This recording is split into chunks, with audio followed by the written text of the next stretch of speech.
자, 우리 옆에 계신 분들하고 한번 인사 한번 나눌까요? 사랑하고 축복합니다.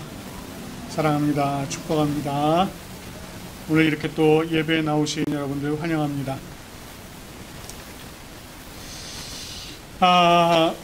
예수님께서 예루살렘에 입성하실 때 나귀 새끼를 타셨습니다.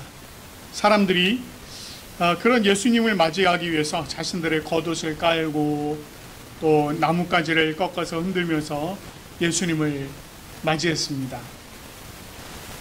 그들이 이제 예수님을 향하여서 호산나 찬송하리로다 이렇게 외치면서 예수님을 맞이하였고, 예수님은 예루살렘에서 성전을 둘러보시곤 날이 저물자 제자들과 함께 베다니로 돌아가셨습니다. 그리고 이어서 이제 오늘의 본문의 사건이 펼쳐지고 있는 것입니다. 오늘 본문 12절 말씀을 보면 이튿날 그들이 베다니에서 나왔을 때 예수님께서 시장하셨다 이렇게 전하고 있습니다. 저희가 이제 지난주에 지도를 보면서 베다니가 어느 곳에 있었는지 여러분 이미 확인하셨죠? 예루살렘 건너편에 있는 감람산 중턱에 벳바게가 있었고, 거기서 이제 아래쪽으로 더 내려가면 베다니가 있었어요. 예수님께서 그 베다니에서 이제 출발을 하신 겁니다. 근데 아침에 나오셨는데 이제 시장하신 거예요. 자, 당시에는요 하루에 2끼니 식사를 했습니다. 요즘처럼 이제 3끼를 꼬박꼬박 그렇게 맞춰 먹은 게 아니고요, 하루에 2끼니를 먹었어요. 그래서 조금 늦은 아침 식사 그리고 조금 늦은 저녁 식사 이렇게 했다고 합니다. 그래서 모두들 아침이면 배가 고플 것이라고 하는 생각은 뭐 당연히 있을 수 있는 생각이죠. 자, 예수님도 제자들과 함께 베다니에서 나오셨는데 시장하셨던 겁니다. 근데 조금 이상한 것은요, 제자들이 시장했다는 얘기는 없어요. 제자들이 배고파했다는 내용이 없는 것입니다. 마태복음이나 누가복음에서요, 제자들이 시장하여 밀밭 사이로 지날 때 이삭을 잘라서 껍질을 벗겨서 먹은 사건을 기록하기도 했습니다. 그렇게 제자들이 배가 고팠을 때 그것까지를 기록했던 그랬었는데, 이 마가는요 이 제자들에 대해서는 얘기를 하지 않습니다. 다만 유독 예수님이 시장하셨다 이 내용을 지금 전하고 있는 거예요. 자, 이것은요 어떤 상징적인 메시지를 전하기 위한 마가의 어떤 이런 표현 방식 중에 하나입니다. 본문에서 예수님이 시장하셨다라고 하는 이 말은요, 그 시장길을 해소하기 위한 먹거리, 특별히 열매에 대한 기대와 열망을 가지고 계셨다라고 하는 것을 이야기합니다. 다시 말해서 예수님이 지금 내가 예수님의 그 시장하시다라고 하는 이 표현을 통해서 예수님께서 지금 열매를 바라고 계신다, 요거를 지금 얘기하는 거예요. 자, 그리고 예수님은 그 기대와 열망을 충족시키기 위해서 멀리서 잎사귀 나무가 있는 한 무화과 나무를 보셨고요, 그 나무에 무엇이 있을까 해서 그곳에 가셨습니다. 이때까지도 예수님께서는요 그 무화과 나무의 열매를 기대하셨다는 거예요. 그런데 막상 예수님께서 가서 보셨는데 그 나무에 잎사귀 외에는 아무것도 없더라는 것입니다. 열매가 없었다는 이 사실을 예수님께서 가지셨던 열매에 대한 그 기대와 열망을 한순간에 싹 무너뜨리는 그런 내용이 된 거죠. 그런데 마가가요 이 당시의 상황을 전하면서 끝에 딱 한 구절을 집어넣죠. 뭐라고 넣죠? 이는 무화과의 때가 아님이라 이렇게 넣었습니다. 무화과의 때가 아닌데도 불구하고 예수님께서 열매를 얻고자 하셨다라는 것입니다. 이 정도 되면은요 우리가 가볍게 이렇게 생각할 수 있죠. 아이고, 예수님 실수하셨네? 네, 가볍게 이렇게 생각할 수 있습니다. 그런데 14절 말씀을 보면은요 예수님께서 나무에게 말씀하여 이르시기를 이제부터 영원토록 사람이 내게서 열매를 따먹지 못할 것이다, 이렇게 말씀을 하세요. 한마디로 말해서 이 무화과 나무를 향하여서 저주를 하신 것입니다. 사실 우리가 성경 말씀을 읽으면서요, 당황스러운 부분들이 바로 이런 부분들이에요. 아니, 무화과의 때가 아닌데 열매를 얻고자 하셨다가 열매가 없다고 세상에 이 나무를 저주한다? 우리가 생각하기에 이게 납득이 안 되죠. 이해가 안 됩니다. 마치 예수님이 실수하시고 민망하셔서 책임을 나무에게 전가하시는 것 같은 그런 것처럼 보이기도 합니다. 그러나 우리가 아는 바와 같이 예수님은 실수가 없으신 분입니다. 그러니까 예수님이 이 무화과 나무를 저주하신 이 내용도 분명한 이유가 있었다는 거예요. 아니, 조금 더 앞서 나가서 예수님께서는 이미 이 무화과 나무에 열매가 없을 것을 알고 계셨던 것입니다. 그런 무화과 나무 앞으로 가셔서 열매를 찾으시고 열매가 없다고 이 무화과 나무를 저주를 해버리신 거예요. 자, 우리가 이런 내용들을 조금 이해를 하기 위해서 예수님이 이 무화과의 때가 아님에도 불구하고 열매를 찾으신 이유를 좀 먼저 살펴봐야 되겠습니다. 자, 지금도 마찬가지로요, 이 이스라엘은 이 지중해를 딱 끼고 있습니다. 서쪽이 지중해랑 딱 맞물려 있어요. 그래서 이곳은 지중해성 기후의 영향을 받는 곳입니다. 여러분, 그 중고등학교 다닐 때 이런 거 배우셨죠? 어느 지역에는 무슨 기후 뭐 이러면서 배웠던 기억이 납니다. 이 지중해성 기후의 특징이요, 전반적으로 온화해요. 여름에는 굉장히 덥습니다. 더운데 그것이 햇볕만 따가울 뿐이고요, 건조해서 그늘 밑으로 들어가잖아요. 시원합니다. 이게 지중해성 기후의 특징 중에 하나예요. 겨울은 어떨까요? 겨울 같은 경우도요, 영상 10도 이하로 떨어지는 날이 그렇게 많지 않다고 합니다. 특히 이스라엘 같은 경우. 제가 있던 이탈리아도요, 겨울이 되면 영하로 떨어지는 날이 겨울 중에 불과 며칠이 되지 않습니다. 그러니까 한 5일 안에 손꼽힐 정도예요. 전반적으로 3도에서 4도, 이탈리아는 그랬습니다. 전반적으로 3도, 4도, 조금 더 나가면 7, 8도. 굉장히 겨울인데도 불구하고 그렇게 춥지 않은 기후죠. 그게 이제 지중해 같은 경우, 이 이스라엘 같은 경우는 10도 이하로 떨어지는 날이 그렇게 많지 않다고 해요. 그래서 겨울 평균 기온이 약 15도에서 16도 정도가 된다고 합니다. 근데 다만 이 겨울이 우기랑 딱 맞물려 있습니다. 우리 요즘 장마라서 굉장히 습하잖아요. 이런 것처럼 이스라엘도 요 11월, 12월 요 때가 딱 우기랑 맞물립니다. 그래서 비가 오고 습하다 보니까 이 체감으로 느껴지는 추위는 훨씬 더 춥게 느껴집니다. 자, 이렇게 겨울에도 온화한 기후다 보니 이 무화과 나무 중에, 모든 무화과 나무가 다 그런 건 아닌데, 무화과 나무 중에 6월절, 그러니까 요즘으로 말하면 부활절, 3월, 4월 요 때를 전후로 해서요, 이 무화과 나무가 열매를 맺는 경우가 있습니다. 요거를 이제 조생종이라고 하거든요. 일찍 열매가 맺힌다 해서 조생종이라고 하는데, 이 경우에는 이제 3월 초순에 나뭇잎이 나오기 시작을 하면서 열매가 맺혀요. 그리고 요게 3월 하순쯤이 되면 열매가 조금 자랍니다. 그래서 요때 무화과 크기가 어느 정도가 되냐면 요 엄지손가락 정도? 이렇게 동그란 것이 엄지손가락 정도가 돼요. 근데 이게요, 크기도 작고요, 풋내가 납니다. 그래서 이거는 따서 내다 팔지를 못해요. 그러니까 이걸 어떻게 했느냐면 그냥 놔둡니다. 그러면 가난한 사람들, 또는 지나가던 나그네들, 이런 사람들이 끼니를 때우기 위해서 그것을 따다가 먹고는 했습니다.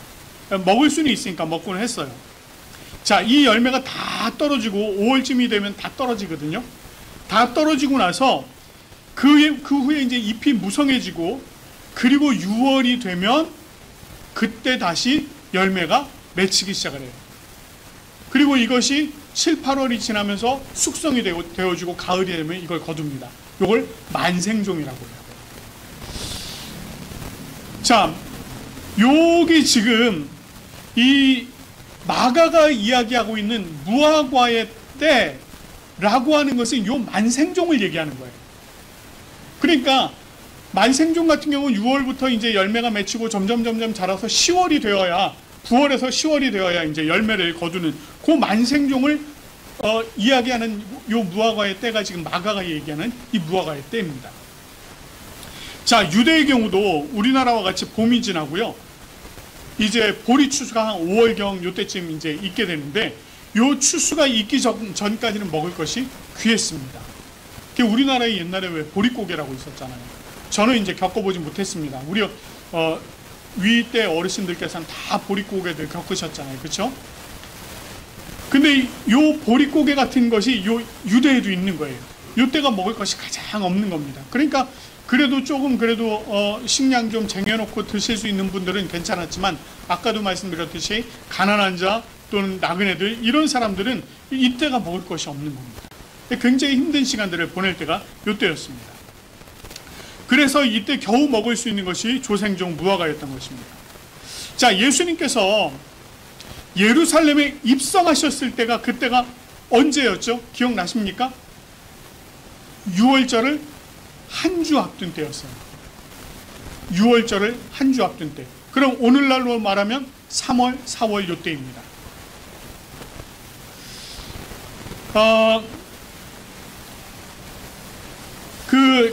요때 같으면 지금 아까 말씀드렸듯이 무화과 나무 열매가 그저 겨우 엄지손가락 조금 크기 정도 될 정도, 요때인 거예요. 그러니까 이때의 나무 상태는 이파리가 무성할 수 있을까요? 없을까요? 그거 자체가 잘못된 거예요. 이파리가 무성할 수가 없습니다. 이파리가 무성할 수 없어요. 열매도 조그마할 수밖에 없습니다. 그런데 예수님께서 보신 그 무화과 나무는요, 때랑 어울리지 않게 잎사귀가 엄청나게 무성했다는 거예요. 물론 오늘 본문에서 무성했다라는 표현을 우리가 찾아볼 수는 없어요. 그런데 왜 무성했다라고 얘기를 하느냐?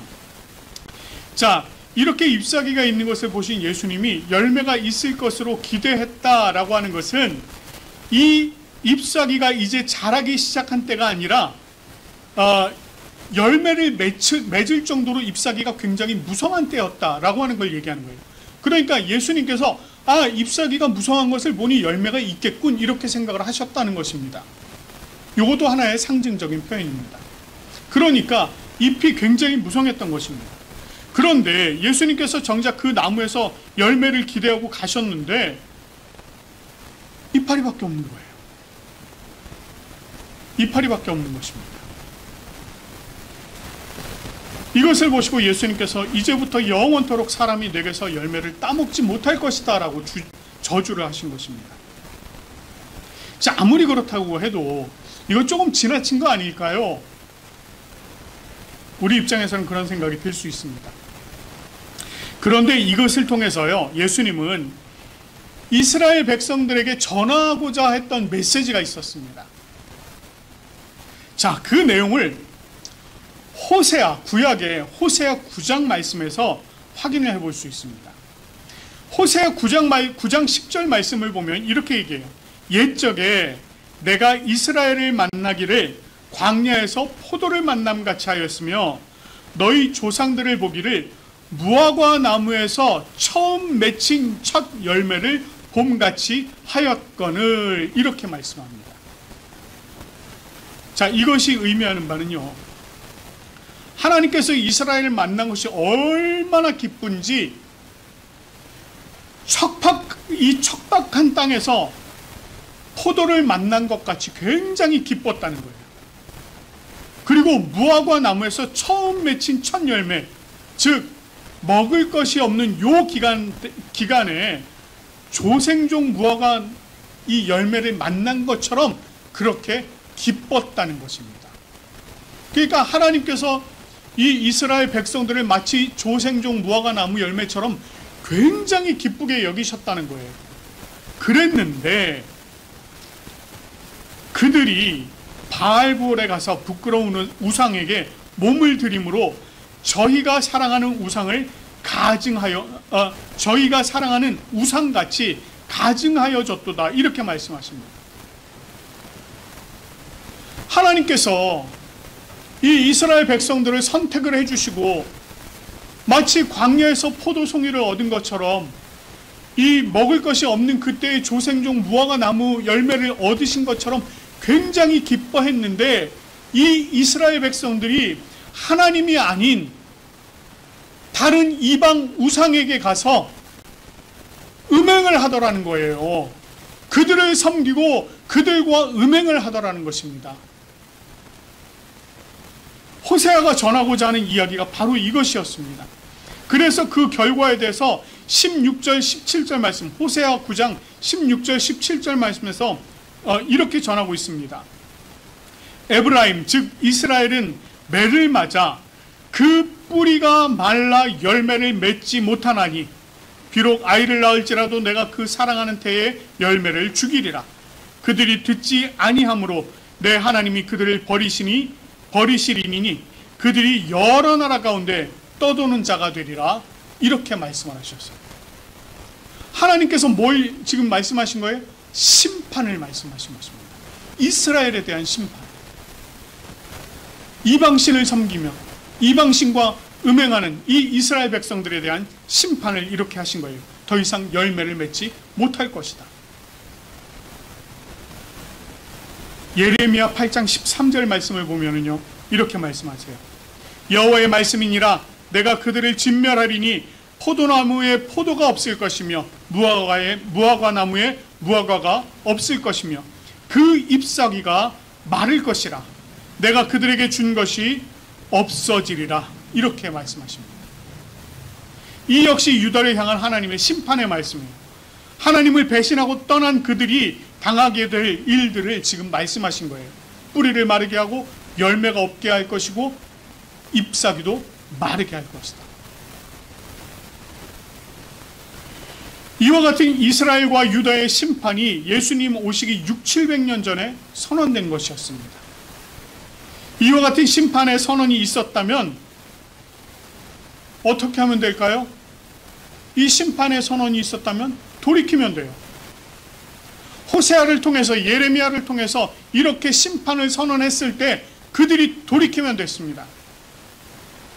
여러분, 우리가 잘 아는 바와 같이 요나 선지자가 느니웨 성에서 심판을 선언했습니다. 하나님의 말씀을 따라서 심판을 선언했어요. 그랬더니 이 느니웨 성에서 어떤 일이 벌어집니까? 왕에서부터 짐승까지 전부 다 금식하며 회개하는 일이 있었어요. 하나님께서 그들의 회개를 들으시고 그 심판을 유보하셨습니다. 마찬가지로 하나님 앞에 회개하면 될 것을 이스라엘도 유다도 그렇지 않았던 것입니다. 그 결과 북이스라엘은 완전히 멸망했고요. 남유다도 멸망당했다가 하나님의 은혜로 회복되는 듯 했으나 예수님께서 오셨을 때까지 여전히 하나님이 원하시는 뜻과는 상관없는 자신들의 그 방식으로 살아가고 있었던 것입니다. 호세아의 때나 예레미야의 때나 예수님께서 오셨을 때나 똑같다라는 것입니다. 예수님은 이 무화과 나무를 통해서 구약 선지자들을 통한 하나님의 이 심판의 선포를 상기시키고 계셨던 것입니다. 그 당시에 있었던 심판이 이제 또 다시 곧 임할 것이다. 이걸 지금 말씀하십니다.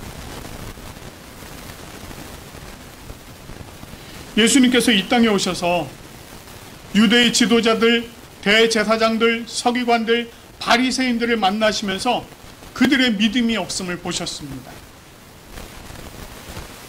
그들의 영적인 눈은 이미 어두워져 있었고요. 그들의 탐욕은 하늘을 찌를 것 같았고요. 그들의 아집은 깨지지 않는 바위와도 같았습니다.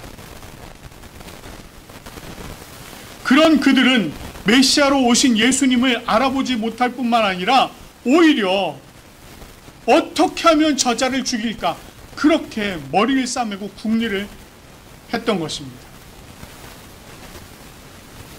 창세기로부터 약속되었던 메시아, 그 메시아를 하나님께서 보내셨지만 그들은 여전히 자신들의 신념에 사로잡혀서 입으로는 하나님을 섬긴다라고 얘기하면서 실제로는 하나님을 버린 자와 같이 그렇게 살았던 것입니다.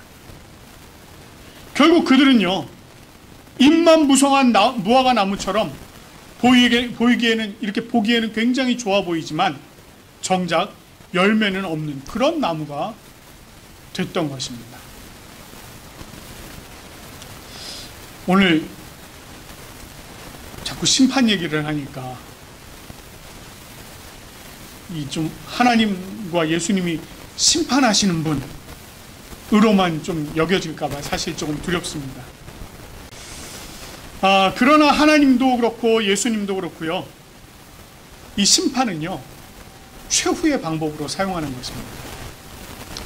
우리가 성경을 읽다 보면 그 모든 내용들이 결국 다 사랑을 바탕으로 하고 있어요. 창조 이후에 하나님께서 행하신 모든 일들은요, 하나님의 사랑을 우리들에게 보여주시기 위한 것들이었습니다. 사람들을 사랑하셨기 때문에 그 사람이 하나님 안에 살아가도록 그렇게 하신 거예요. 때로는 징계를 하시죠. 여러분, 징계가 뭐죠? 떼찌 맴매, 징계입니다. 요즘은 부모님들이 아이들 가르치실 때 맴매 잘 안 하시죠? 저희 어릴 적만 해도 맴매 많이 드셨습니다. 왜 그래요? 내 자식이 잘 되라고, 내 자식이 올바로 살아가라고, 그런 생각을 가지고 하는 거잖아요. 그래서 그런 마음을 가지고, 사랑을 가지고 매를 드는 겁니다. 하나님도 마찬가지예요. 만약에 하나님께서요, 당신 품 안에 없었다면 그냥 정죄해버리고 심판해버리고 끝, 이러십니다. 그런데 아직도 당신의 품 안에 있기 때문에 때로는 징계를 내리시는 것입니다. 만약에 하나님에게서 이런 사랑, 이와 같은 사랑들을 다 빼버린다고 한다면요, 이 세상에 남을 사람 한 사람도 없을 것입니다.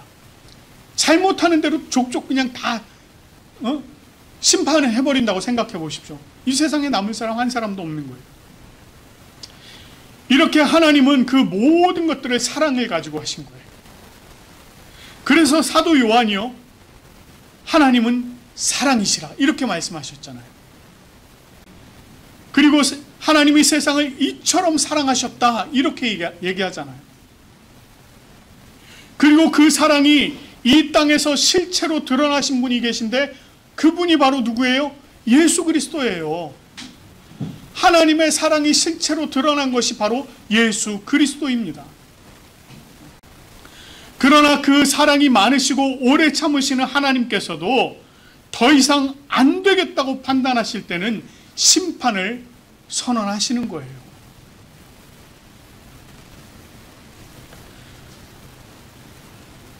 우리가 만약에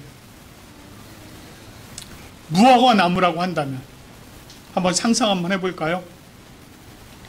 예수님께서 지나가시던 길에 서 있는 무화과 나무가 바로 우리라고 한다면 우리는 어떤 무화과 나무라고 할 수 있을까요? 예수님께서 우리를 바라보시고 우리를 향해서 다가오신다면 우리는 예수님께 무엇을 드릴 수 있을까요? 비록 좋은 열매는 아닐지라도 처음 익은 이 열매를 우리가 예수님께 드릴 수 있을까요? 아니면 정말 좋은 열매를 맺어서 그것을 예수님께 드릴 수 있을까요? 아니면 이도저도 아닌 그저 무성한 입만 자랑하고 있는 그런 우리의 모습은 또 아닐까요? 시편 1편 1절에서 3절 말씀이 이렇게 말씀합니다. 복 있는 사람은 악인들의 꾀를 따르지 아니하며 죄인들의 길에 서지 아니하며 오만한 자들의 자리에 앉지 아니하고 오직 여호와의 율법을 즐거워하여 그 율법을 주야로 묵상하는 자로다. 저는 시냇가에 심은 나무가 철을 따라 열매를 맺으며 그 잎사귀가 마르지 아니함 같으니 그가 하는 모든 일이 다 형통하리로다. 예수님께서 저주를 선포하신 무화과나무, 그리고 시편에서 말씀하시는 철을 따라 열매를 맺는 시냇가에 심기운 나무, 우리는 어떤 모습이 되어야 되겠습니까? 우리는 언제나 우리를 사랑하시는 하나님, 그 앞에 복이 있는 자와 같이 때를 따라 열매를 맺으며 그 열매를 하나님 앞에 감사함과 기쁨으로 내어드릴 수 있는 그런 복 있는 나무와 같은 여러분들 되시기를 간절히 축원합니다.